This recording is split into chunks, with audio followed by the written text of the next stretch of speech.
All right, guys, let me share the slides with you then, and we continue what we have started last time about stormwater. All right, stormwater drainage system. I think last time we finished everything related to general issues, including the layout. All right. We talked about the layout and the plan here. All right. And we talked about the profile, vertical layout as well, and some design criteria with that. This is the profile. I have here very nice slide with the layout. It's kind of, they tried to do it 3D.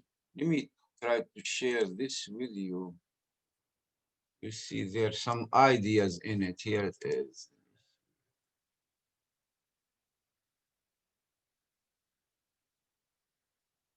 Can you see this? System storm sewer Yep.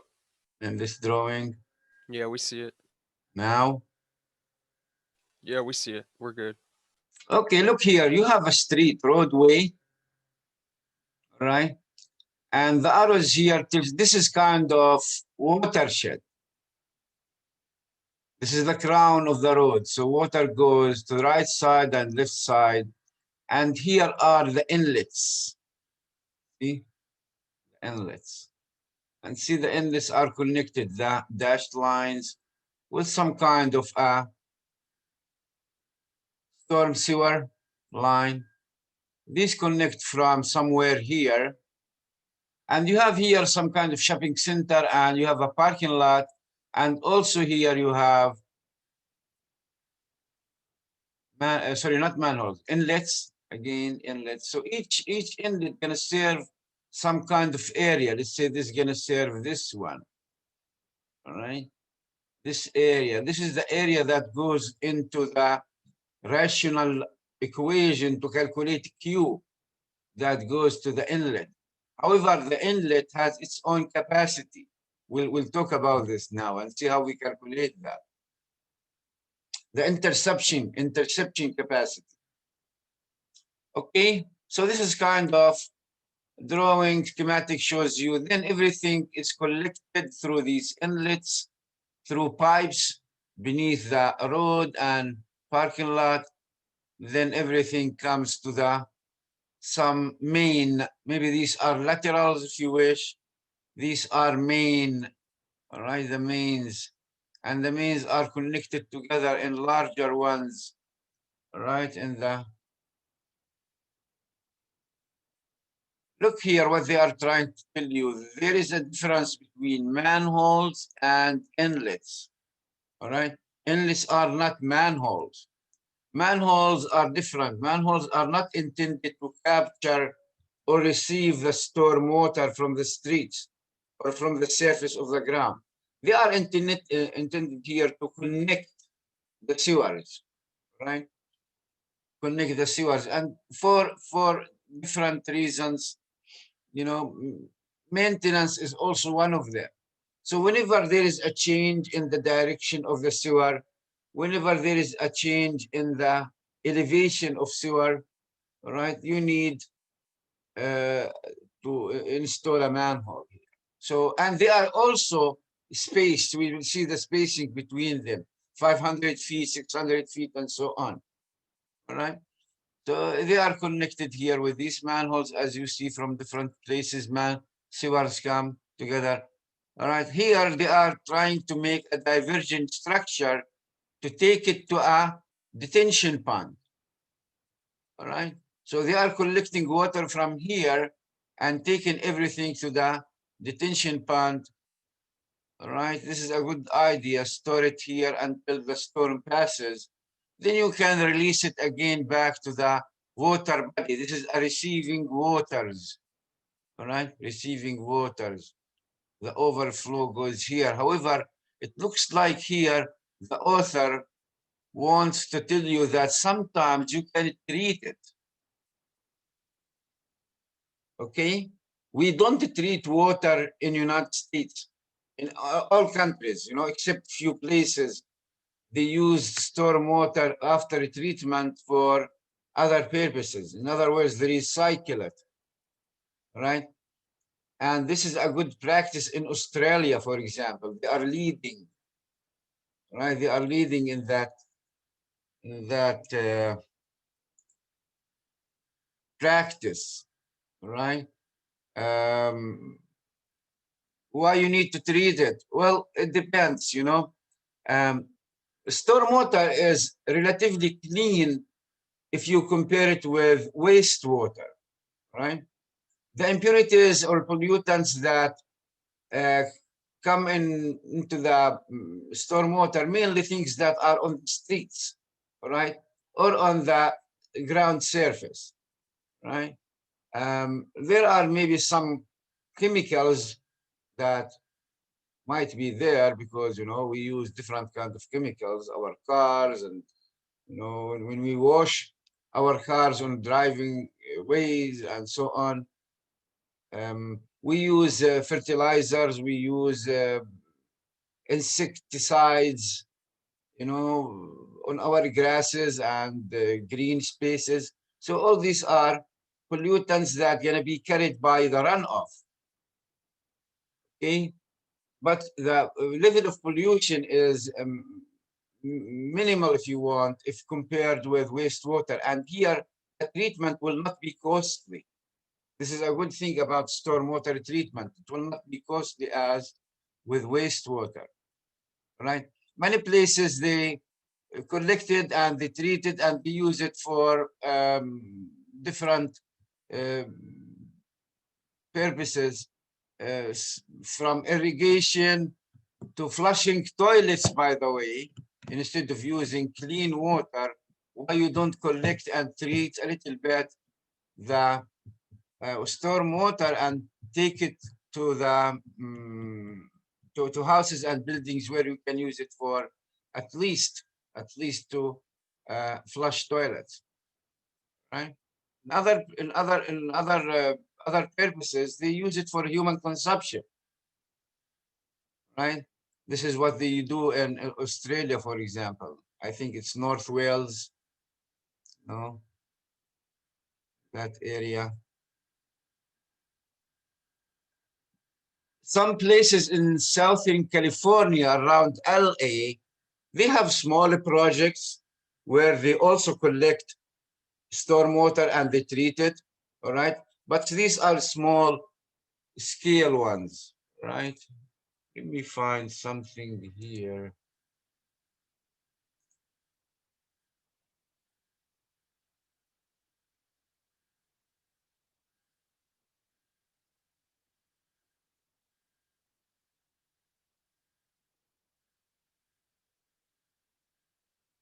Stormwater. There was a study in Texas in 2000 something, I think 7 or 8. The study was done by an engineering firm in Dallas. Very interesting study. I came across it when I was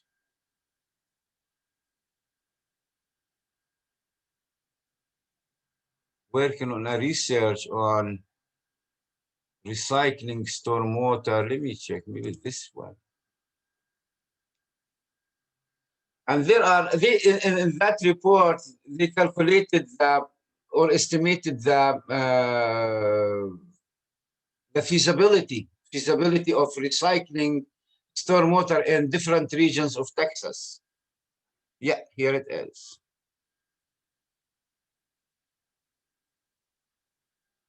Right, they studied the harvesting only.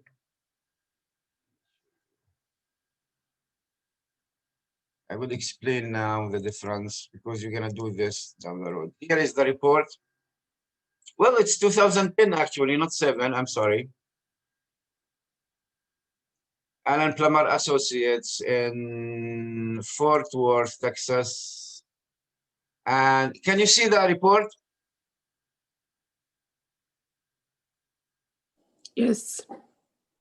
So it's stormwater harvesting guidance document for Texas Water Development Board.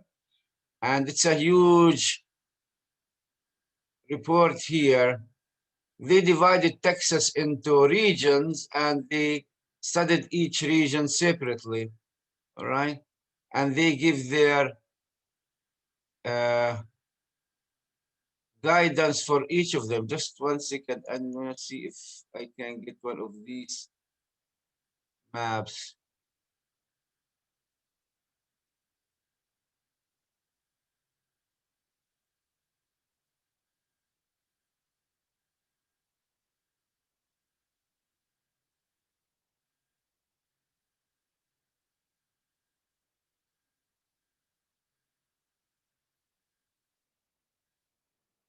All right, where are they? Maybe at the end. Let me scroll up.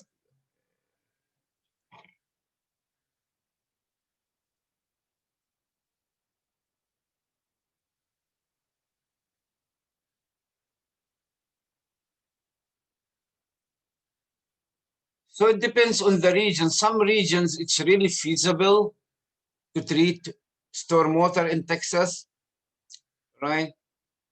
In some regions, maybe it's not. Well, around the Houston area, it's not that feasible, all right? According to them, I guess because they are talking about harvesting only, all right?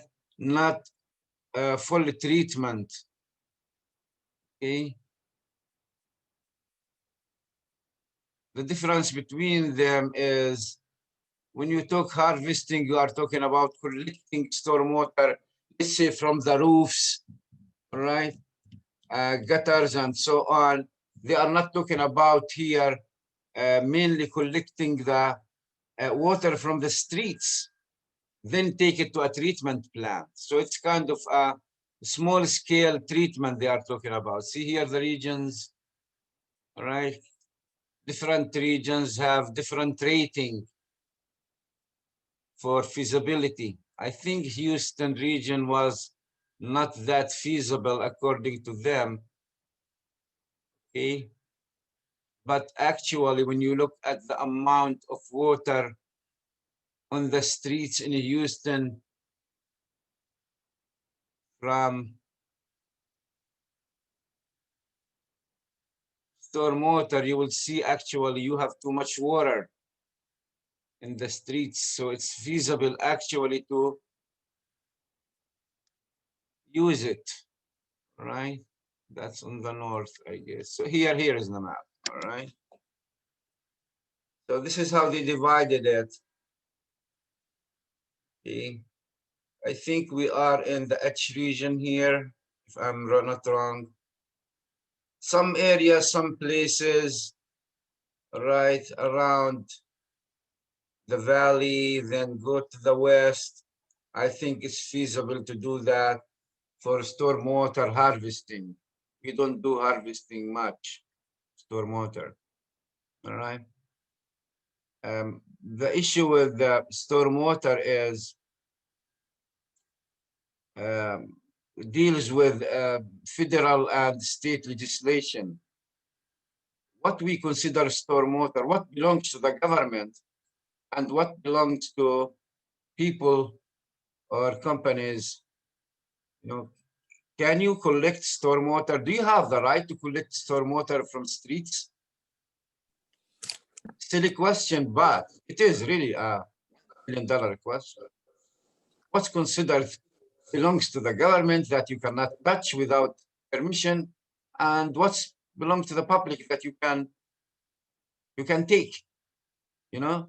So here, according to the report, it's not clear in the legislation of Texas itself, you know? We understand when stormwater reach natural streams, let's say Buffalo Bayou, this means it's already a government water. You cannot use it unless you have permission. But what about water before reaching these streams? Can you use it or you can't? Or you need permission? All right. So this is one question that we have to answer before we go and start working on harvesting and treating stormwater and so on. Okay.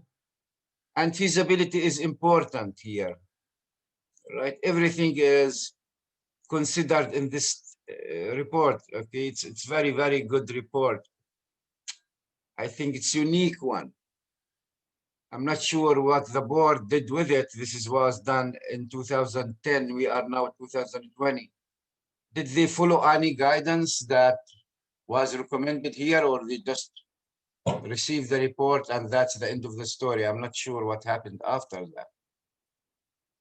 But it gives you some insight on whether in your area is it feasible to treat and reuse, recycle stormwater or not, right? With population growth, you're looking at 2050, let's say, 30 years from now with population growth, maybe it is a good idea that we start preparing for recycling stormwater, right? Use it at least, as I said, for maybe flushing toilets and other stuff, maybe not for drinking purposes, even though you can treat it to a degree where you can use it as drinking water, as they do in Australia, right? Or at least for irrigation purposes, whatever is the goal, but we should start thinking about this. Okay.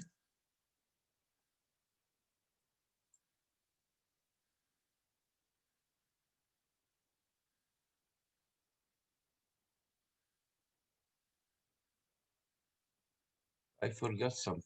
Where is it?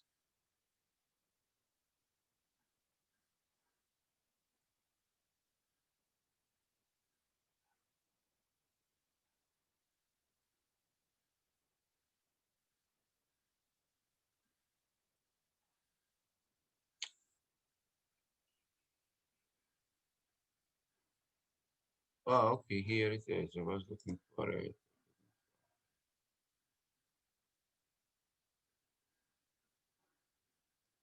So this is about treatment, just to let you know, give you an idea about what's going on with stormwater. We don't treat it, guys. Always remember that. Water goes to our streets and directed to the inlets, from there to the sewers, from the sewers, okay, eventually it's gonna go to some water, natural water body, right? Eventually it's gonna end up there, right? So we don't treat it. It's part of the hydrological cycle, if you want. Another thing with treating stormwater is how you're gonna affect the hydrological cycle, the water cycle. You understand that this water eventually goes to the streams. Now, if you take it and you treat it and reuse it, well, how are you gonna feed the streams then? They might dry up. So this is another question that you need to answer in this case. Maybe you treat maybe a certain amount that exceeds, let's say, certain frequency, right? You treat certain storms, high intensity, right? Large storms, and leave the regular ones to feed the streams. Now, feeding the streams, what does that mean? How much they need water? Okay, so it's a huge issue here that needs to be studied before you make any decision. Okay, so water gets in the manholes, then goes to these sewers, then eventually to the receiving water body, whether it's treated or not treated. Let me see here what they did. Not. Yeah, here how it goes.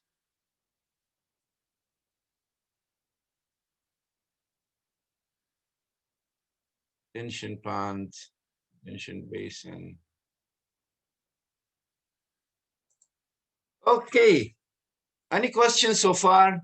No questions about the layout? No?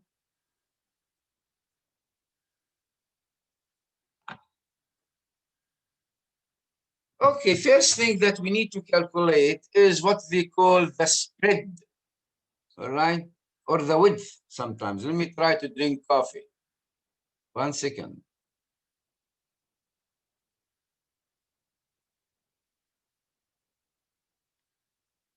Well, not bad, not bad. I can accept it.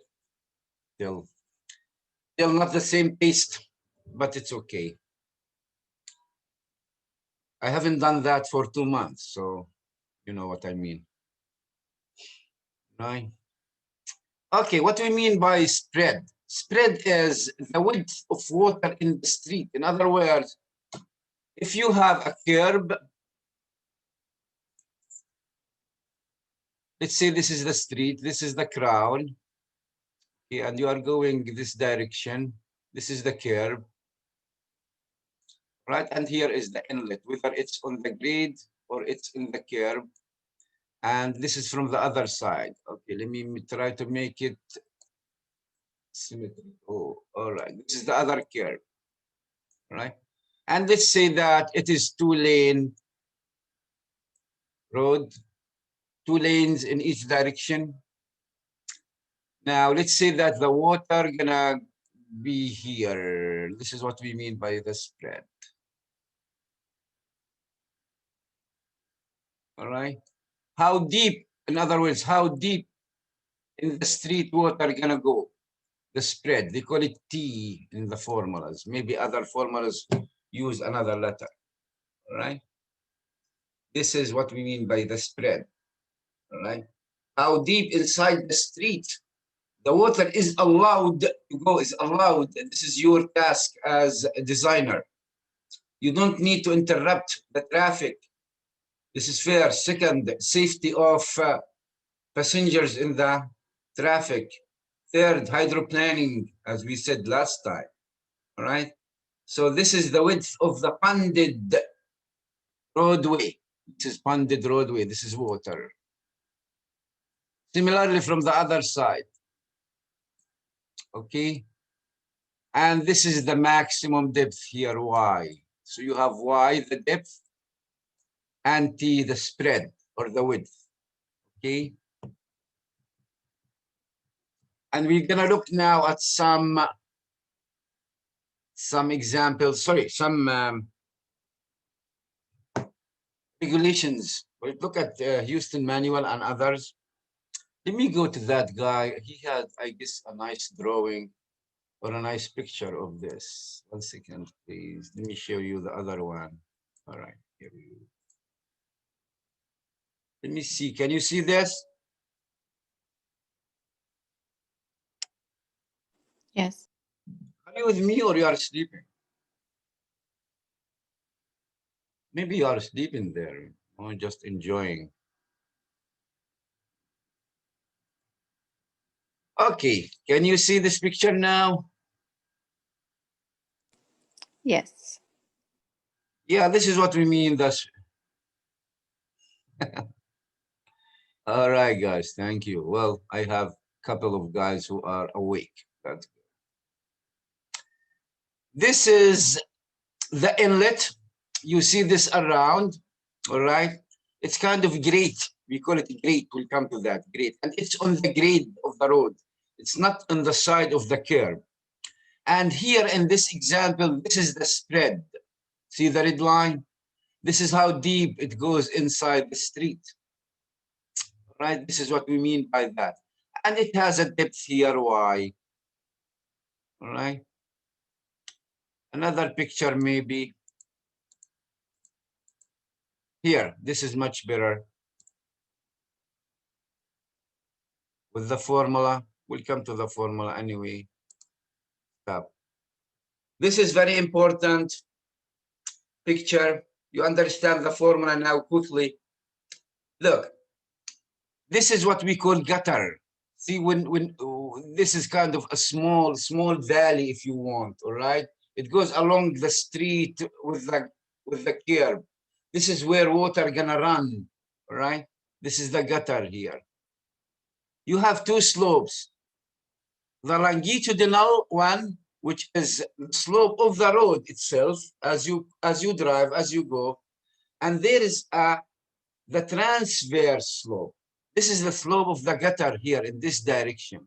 You have two of them. One is the longitudinal slope. That's the slope of the street as you drive, as you go driving. And there is one perpendicular to it where the slope goes to the curb, to the inlet itself, right? Two slopes. And these two slopes are very important in the formula, right?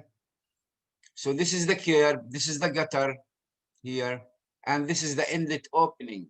Now, if you take a drawing for this part, you will see this is the curb, all right?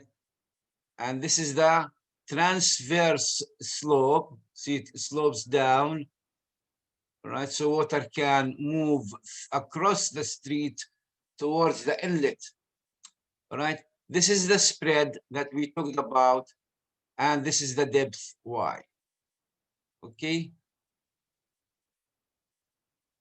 Good picture? All right, let's go to the formula. Wait, I'm sorry, 1 second. The one going across was the transverse slope, and then the other one was what? Longitudinal one. Okay. Oh, As you it's over. drive. Okay. It goes with the street as you drive. The one that's basically perpendicular to this. Okay. Yes, they are perpendicular. That's correct. Okay. So the formula here is a little bit adjusted formula from Manning. From Manning formula. Here it is. All right. This is going to calculate Q. All right. In the street, in the gutter. Not necessarily the intercepted Q by the inlet. All right. So you need K. Well, that's a unit factor. Here it is. Manning roughness N. All right. Depends on the roughness of the street. What kind of pavement? We'll look at the numbers now. All right. Sx is the transverse slope. That is the one that goes perpendicular across the street, goes to the inlet, this direction. All right. S itself is the one that goes along the street. All right. And T is the spread. All right. T is the spread. If you use the definition of Sx, the slope, the transverse slope, you under slope is rise over run. Let me write this here. So this slope, which is Sx, is rise over run. And the rise here is y, the depth of water, and the run is t, the spread. Make sense?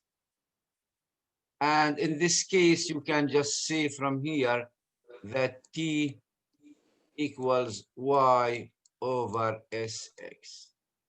Or just simply, you can say that y, the depth of water, equals t times Sx. All right? This is the spread. So using this formula, you can calculate the spread if you know Q. Or you can calculate Q if you know T. Depends on the situation, what you are trying to do. We'll see now. All right? We'll see. You have this option and the other option. If you want to figure out what is the spread, then Q can be taken from the CIA formula. I will show you now down the road, okay? You can get that from the CIA formula. You just need A. We'll see what's the catchment area for that particular place. I is the intensity You know that very well, all right? You need the frequency. It depends where is the street is located, what's the traffic on it. We'll look at that as well, all right? And you know this coefficient for pavement, let's say asphalt pavement or concrete, whatever. So you know Q from the CIA formula, you can calculate the spread in your street. Now, is that spread acceptable or not? All right, we'll look at the criteria. Maybe it's not acceptable. Then, if it's not acceptable, you need to do something about it. Well, you install inlet there. All right, you install inlet there. Here, let me show you. See how the spread here as it approaches, right? This is the road. Here is the road. See, this is the road, right? Goes cross section here and there, right? This is from the top view. Top view. This is top view, right? Top. You know that the spread at the center here at the crown might be 0, or it might be ponded as well. So here maybe you have some value in it. All right. As you go away down, it's gonna accumulate more. All right. See the spread here as function of x gets more and more. Maybe this is not acceptable. If this is not acceptable, you need to install some kind of inlet. Now, what the inlet does here, look, the inlet gonna bring this down a little bit, the spread. See, gonna bring the spread a little down and take some of the water. Sometimes you have carryover and sometimes you don't. Okay, what is carryover here? What do you think? Look at the picture, the drawing. Carryover is that water in the street, right? That was not captured by the inlet, right? It continues to the next. Make sense? Maybe you saw this. It depends on the amount of water in the street. Sometimes the carryover is 0. All right. Let me show you something here.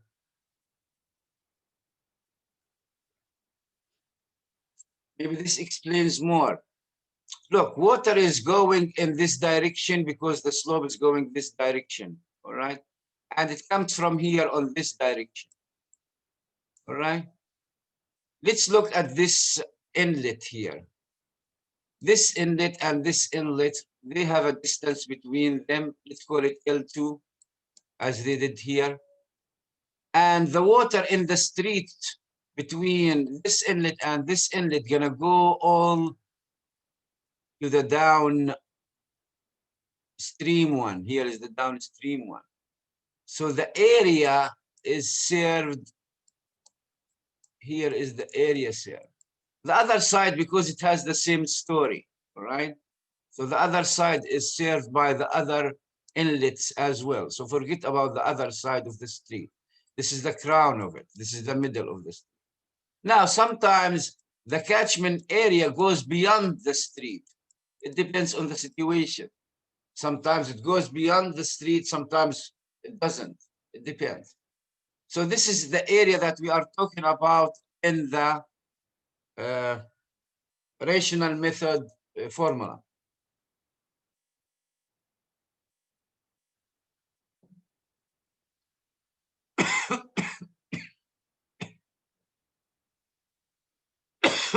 Sorry.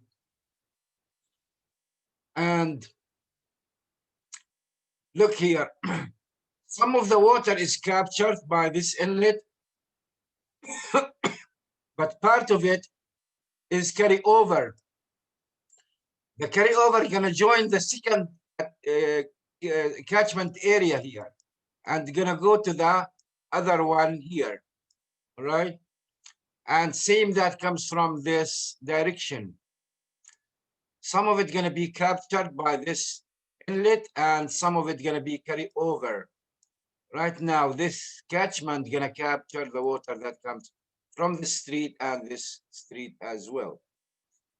In other words, here, catchment in the streets can work exactly as you did with wastewater, but there you connected from buildings and you added up from manhole to manhole. Here you add up from inlet to inlet. This is how you're gonna accumulate. All right. Good. So let's go to that formula once we know everything in it. Now, from where you get N, this is Manning coefficient. It depends on the material roughness. Here is the roughness. It depends what kind of cover you have.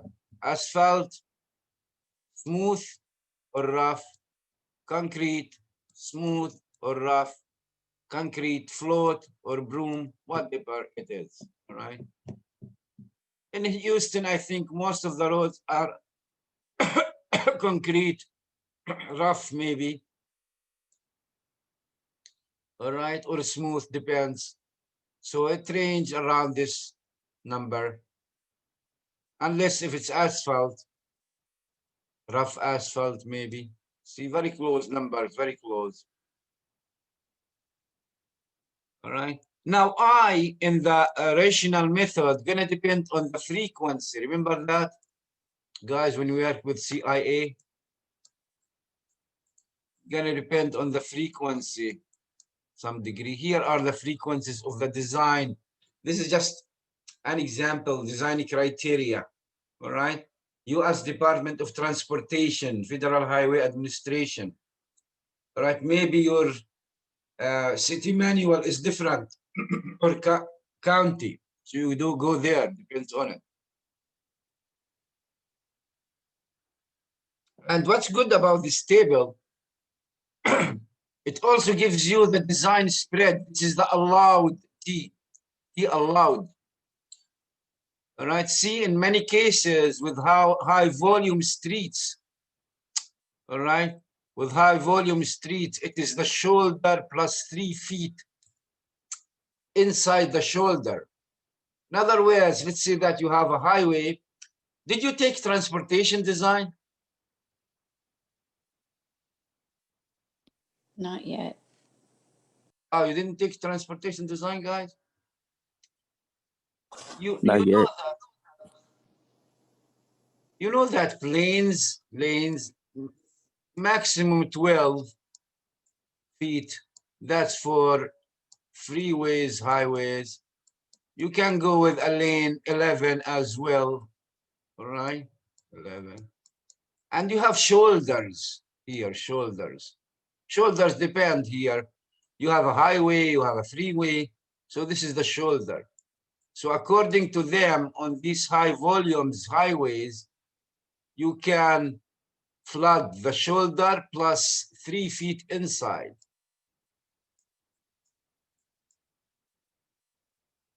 Make sense what we mean by this? Right? With high velocity, just the shoulder.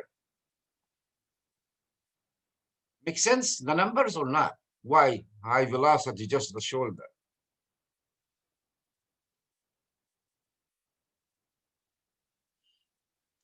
Risk, guys, risk of skidding, risk of sliding, risk of, see here, high speed, also shoulder. However, you can flood 1/2 driving lane, right? So if this is a driving lane 12, let's say, you can go to half of it. That's gonna be your spread. This is because maybe traffic gonna go around here, right? Or drive one wheel here, one wheel here. I think you encounter such situation in the streets, right? Yep. Ever driven your vehicle on a street where there is water flooding the lanes? Maybe not all the lane, but maybe half of it or part of it. This is what we mean by that, all right? Local streets, all right? half driving lane, right? In other places, full lane is fine if you have 2-lane street, right?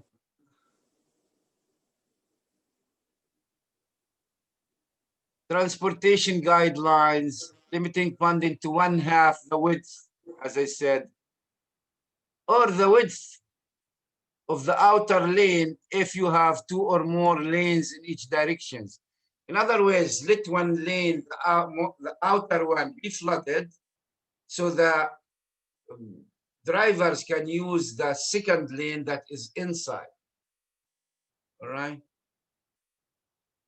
So you can use this. Houston manual, I think they have the same story. Residential streets bridge shall be no greater than distance from the curb to the center of the crown.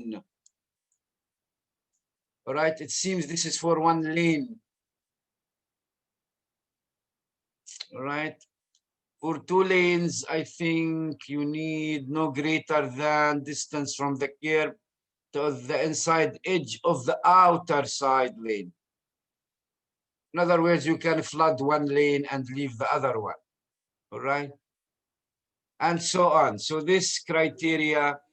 This is all referring to like basic lanes, not like highway lanes, correct? Highway lanes usually they are more than one lane in each direction, right?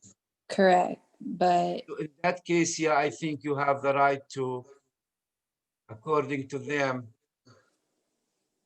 to flood only if you go about highways. What is it? Highways just shoulder and some of the outer lane. Highways. okay, Highways have shoulders. Some of them actually don't, or the shoulder is too small. too small. Yeah, I agree with you. In that case, maybe you're gonna flood one lane only, and the other lane is gonna be available for drivers. I guess I was referring to more like elevated roadways that aren't directly onto the ground. Elevated highways, Yeah, like when you overpasses, go I guess. overpass. Yeah. These usually, because they are curved, usually they don't flood because water doesn't stay on them much. Okay. Unless the intensity of rain is higher than the velocity of the water moving away from them. Makes sense. In that case, they might, just fund a little bit, then the water goes quickly, doesn't stay there in these places. Yeah, mostly here they talk about on the ground. Okay, guys, let's have these numbers and let's try to calculate the width and the depth of the ponded water in a street. Here are the numbers. Please write them down. Please go ahead, write them down. I take you back to the formula and you need to calculate T and Y. Okay. So this is the longitudinal one. This is the transverse. This is a Q. Looks like you got it from the CIA. And N.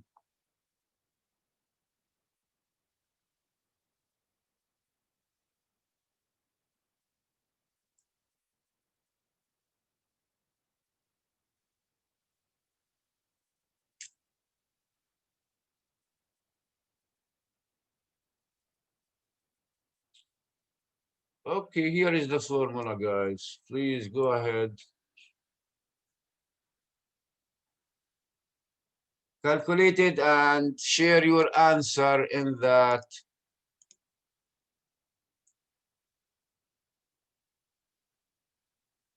chat.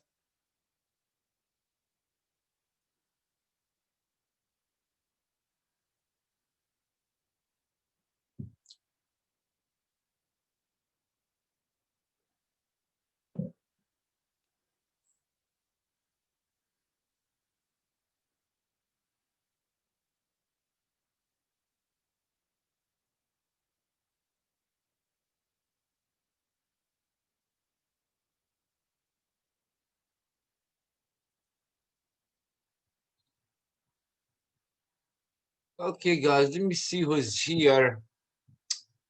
Be ready, please. Eric is here. Yes. All right. Muhammad Amir. Here. Ariola.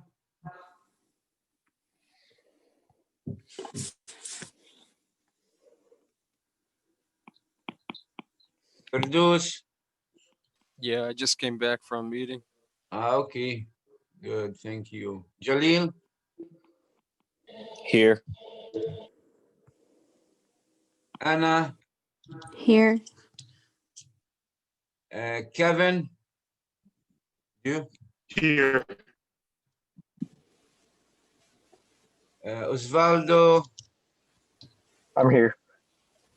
Elliot.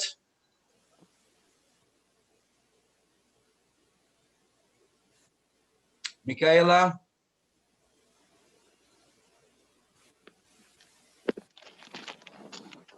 Alexis.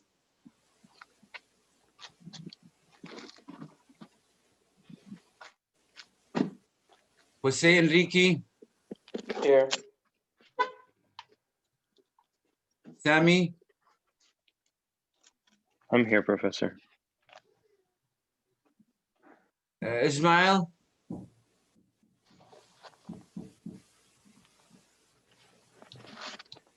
Esmeralda. I'm here. Brian. I'm here. Abdulaziz. Here, Professor.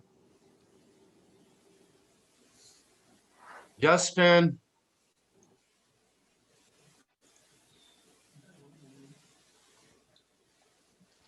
Yumara. Maria. Here. Okay. Aisha. Yeah. Larry. Here. Robert.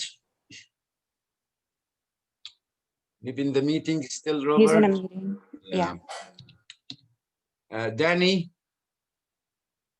Danny. Yeah, I just got back from the Oh. meeting. Oh, okay. You got back, guys. Good, good. How was it? It was good. It was All right. funny. He laughed at like the stuff I was saying. So that's cool. Okay, good. Vanessa.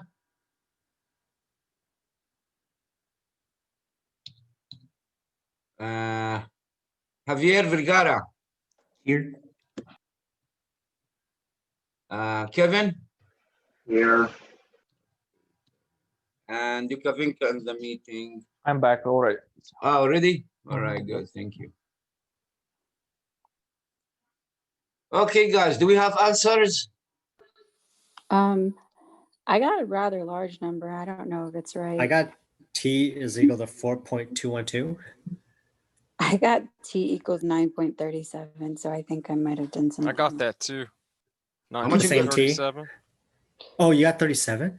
9.37. 9.37. Shoot, maybe I messed up. And then I got Y equals 0.187. Well, that's good. This is what Right. you got? Yep. Okay, You're I did right. mess up. My fault. Maybe these exponents, the formula is written in a weird way. So this is maybe my mistake, actually. Yeah, look, check the exponents there, the power. Okay, guys, so this is the spread. Well, at least you are not covering one lane. Just the width? Yes. Is this Yeah, the width? assuming this is a road, if it's 11 feet lane width, you are not going to cover it. And this is the depth in it, all right? The depth. Guys, how high is the curve? Do you have a, let's say, precise answer or at least approximate answer? Let's say this is the street, this is the gutter here, and this is the curb, all right? Here is the curb. Do you have an idea how high is this? I think that's 6 inches or something. Yeah, less than, yeah, around maybe from 6 inches to 1 foot. It depends, right? I don't think it's gonna Yeah. reach 1 foot. So that's fine, you know. You still, water is not seeping off. I mean, this is what I mean. It's not, unless it's a storm, you know, depends on this Q. Right? Okay, so now you know how to calculate T, you know how to calculate Y in the street. All right. Now you might need T down the road to figure out what kind of inlet, how big is it, all right? And to be able to calculate its interception capacity. All right. So these are inlets. They come in different forms. What you see is just their top on the street. You see this part mainly, right? You don't see what's beneath the street. Sometimes the opening here, this is a curb. In the curb, you might see a double one. See here at the curb, here at the side, This is on the grade of the road and curb together, double. All right. This is what we call a grate. Grate. Like a grill, all right? Bars, screen bars, kind of, to prevent debris from entering, all right? This is what we call a grate. And when you install it directly on the street, we call it grade on grade. On grade.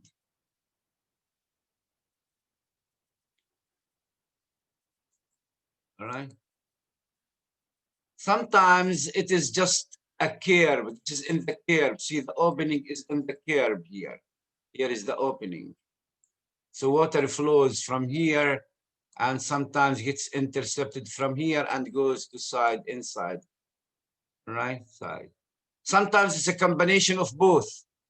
Grate on the grade and curb, right? This is slotted drain, long one. You see these mainly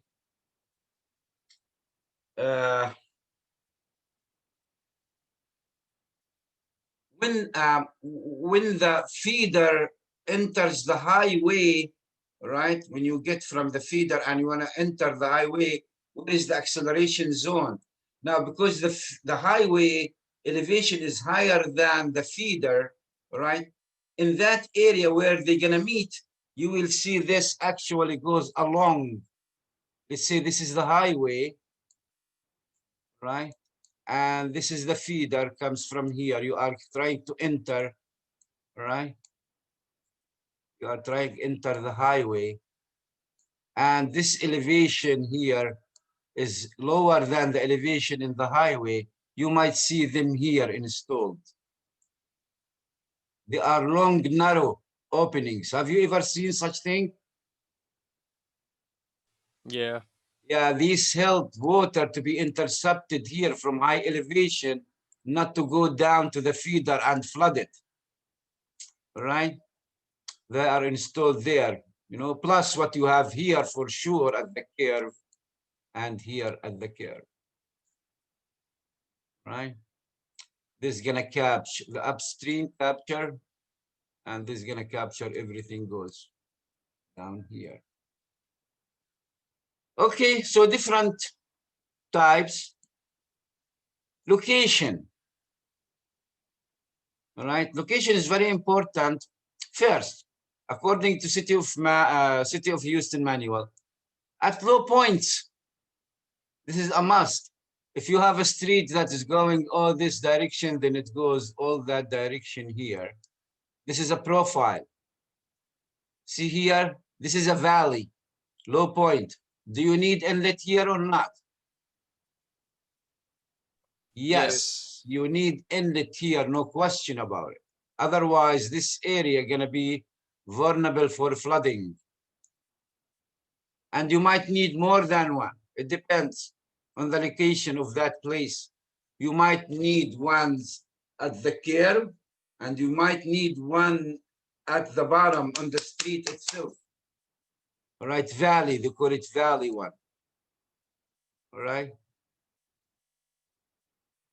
Spacing, you need inlets at 700 feet distance minimum, maximum 1400 in Houston. In other words, if you don't have any condition where you're gonna install extra inlets, then you can go, this is the road, and you have one here, then you can go from center to center, minimum 700 feet.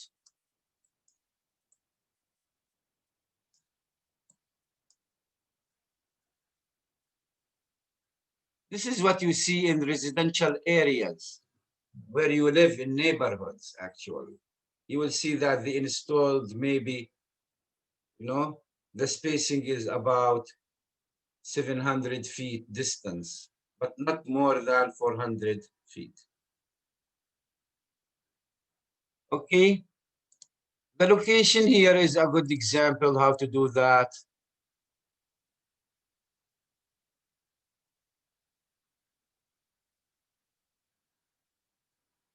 Be careful. You don't install inlets in the crossroad, the intersection.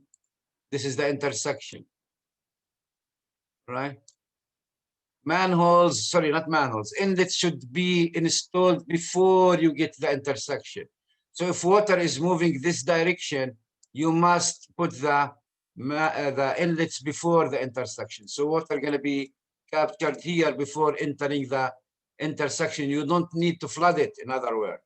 Similarly, if water flows this direction, you need to install it here at the upstream of the intersection always. All right. Manhole spacing of the manholes depends on the pipe diameter, sewer diameter, but here are the numbers. All right, around 500 is acceptable. All right. Another criteria for the manholes, guys. All right, manholes. Or whenever the direction of the sewer changes, whether it's in the vertical plane or in the horizontal plane. All right. Formulas. First, grade inlet on grade. Here it is. All right. It has width. This is the street. All right. This is the street. Let's say this is a 2-lane. All right. Let's say that. So this is the width of it, and this is the length. All right. This is the S, and here is SX. All right. You are interested in the interception capacity of it, QI. This is what you are interested in. And QI equals some kind of efficiency E times Q in the gutter. All right. This is a Q in the street.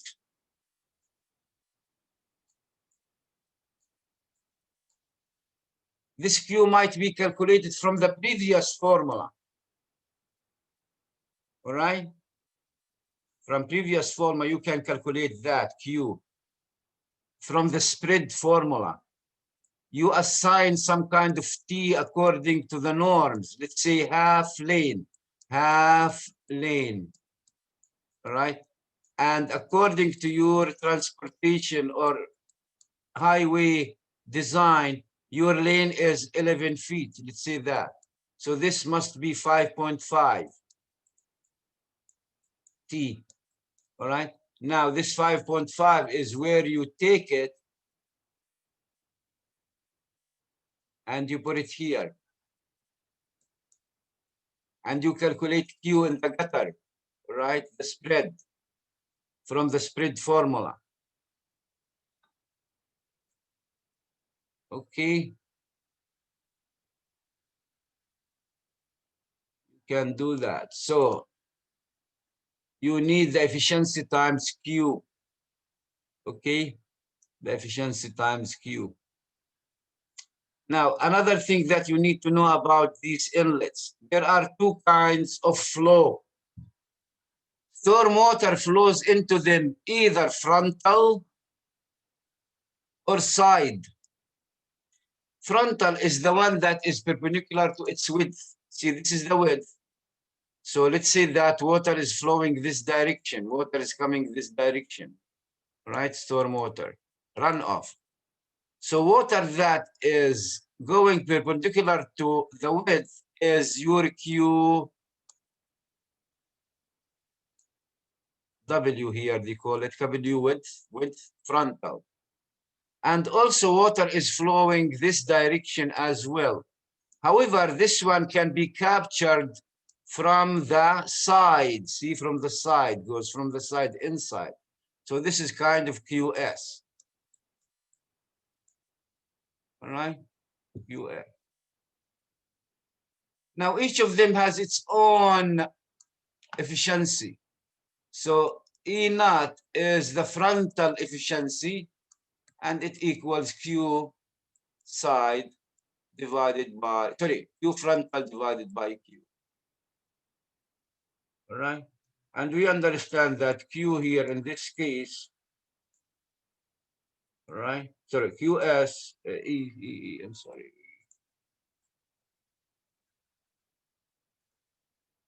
E equals 1 minus E naught.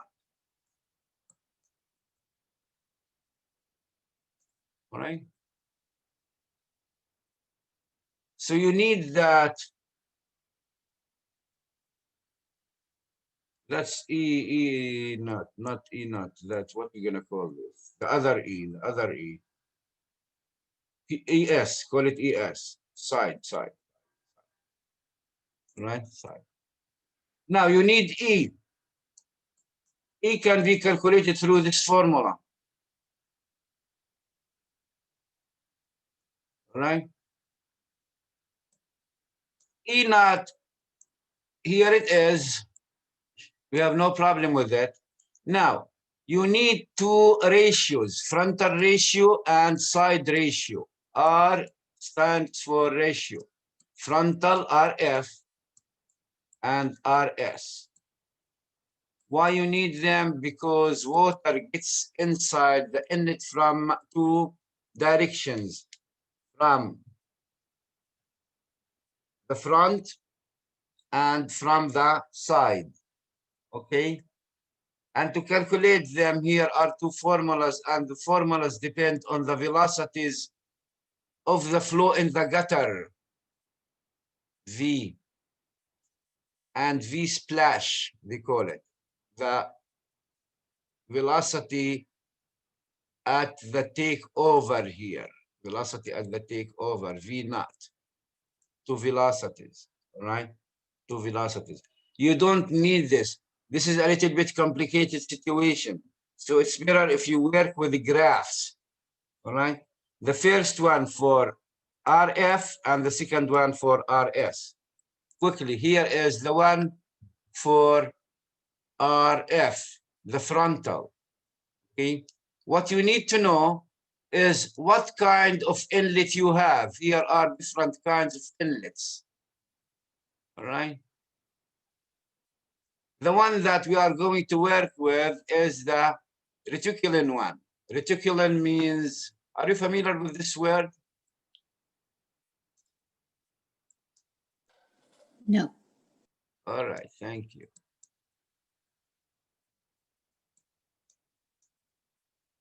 I think this is from chemistry, organic chemistry.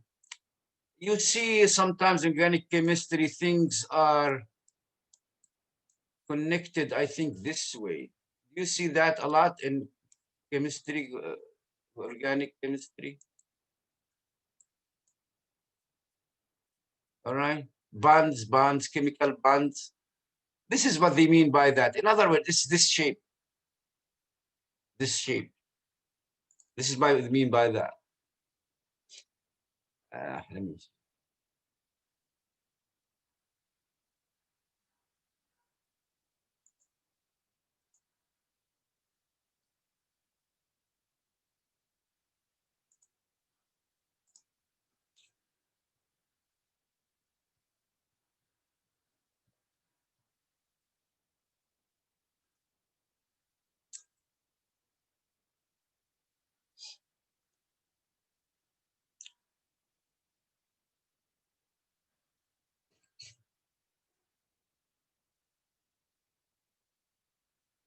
Let me share you these pictures from Google so you understand what we are talking about. Here are these ones. See the shape of the bars here? This is what we mean by it. So they come different shapes of the inlet, right, for the grate. So you need to follow them. Here is, I think, the curve that I'm going to use. All right, it's published everywhere, even online, you can find it. Here, see the shape? Like in organic chemistry, bonds, chemical bonds. All right. So the word itself is used, I think, in organic chemistry or biology or something like that.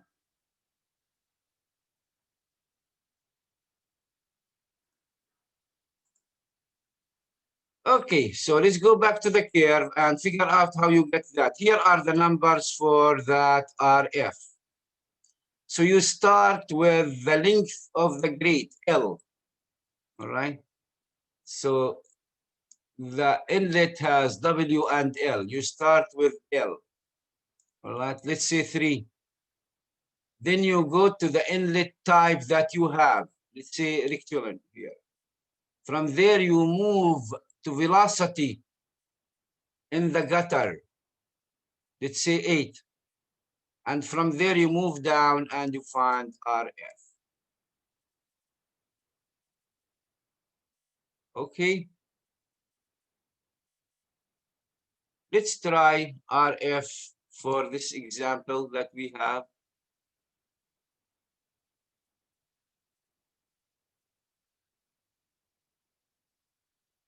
Reticular grate as well, 2 feet by 2 feet. So your L equals 2. Velocity is 3.1. What else you need for the graph? I think that's it. Let's try. So L equals 2 and V equals 3.1.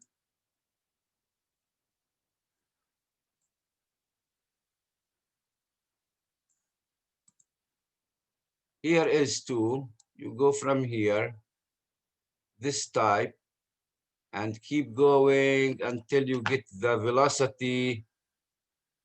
Here is 3. So this is going to extend all the way up here. Anyway, if you don't reach it, stop at the last one here. So you take it equals 1. All right. So RF in our example is 1. Here it is. All right. RS, same story. You have a curve. Here you start with SX, the slope, transverse.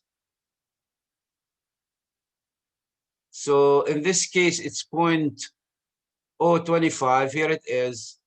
Your L in this case is 2. Here is 2. That's for L. And from there, go up to the velocity. Velocity in this case is 4. So you go up. Here is velocity 4. Velocity 4. Then you go to the left. And this is your RS.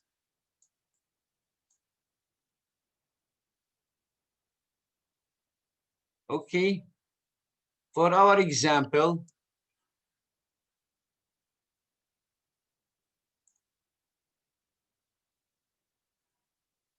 Sx is 0.025. Velocity is 3.1. So let's try that. 0.25 here, same story. We need L. L is a 2 in our example, I believe. So you are here. Now you need to go from here to 3.1. This is 3.1 somewhere here. Okay. So 2 all the way up until here. All right. So it's 0.11 maybe. right? Yeah, 0.1 is enough. Now, once you got them, you put them in the formula. This is given, or you can calculate it also from the formula before. All right, E naught, the efficiency, and this is going to be the interception. In other words, even though Q in that location in the street, in the gutter, is 3 feet cube per second, your inlet will not be able to capture all of it. It's going to capture this amount only, 2.2. The remaining going to be carried over to the next inlet. Okay? Make sense, guys? So this is the best way to deal with them because formulas are annoying to calculate. Actually, you can use them. These actually are good ones to use.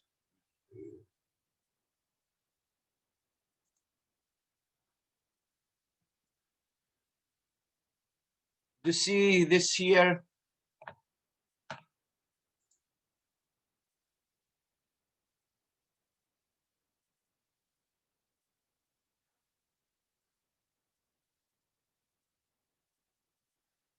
I'm gonna stop here for today, but I want to show you something.